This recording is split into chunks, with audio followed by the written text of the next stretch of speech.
them to leave. And we have to hold ourselves accountable to be able to filter out these men to know if they're really there for us or not. So have the audacity to. And if he's texting, if he's this, and if he's that, and he may be saying all these things, and guess what? He may be lying to whatever he can do to get you again.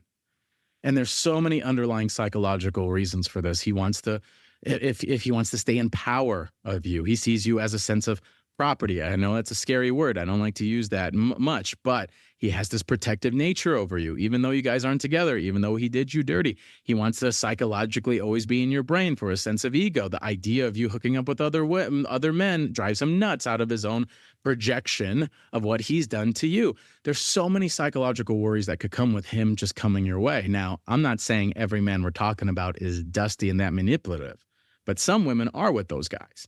So I'm speaking for, my Maury Povich men as well, for my dusty toxic potato men as well. So it's really important to be self-aware of all these things. So we must show him, I ain't going to be a crutch. It ain't going to happen.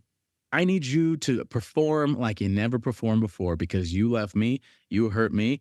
And even if you left him and you want him back and all that, then again, you guys have to dive into the relationship like you never did before. And it's not going to be easy.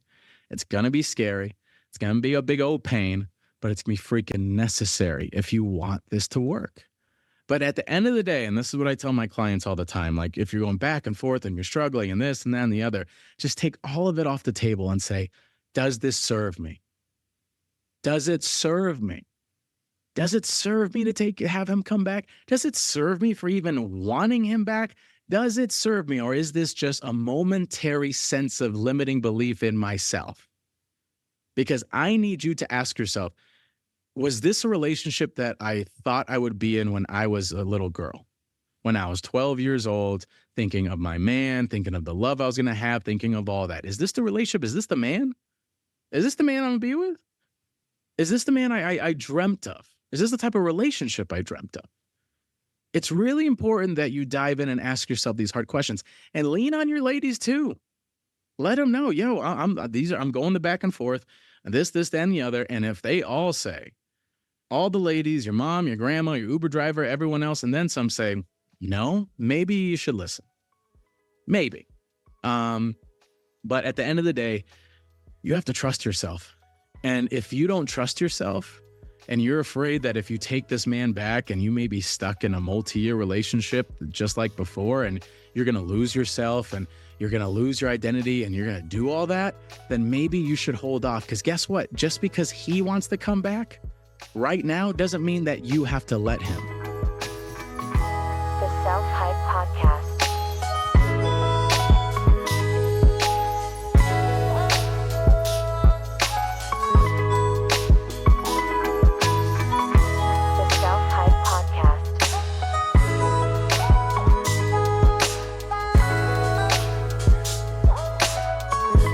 Self-Hype Podcast.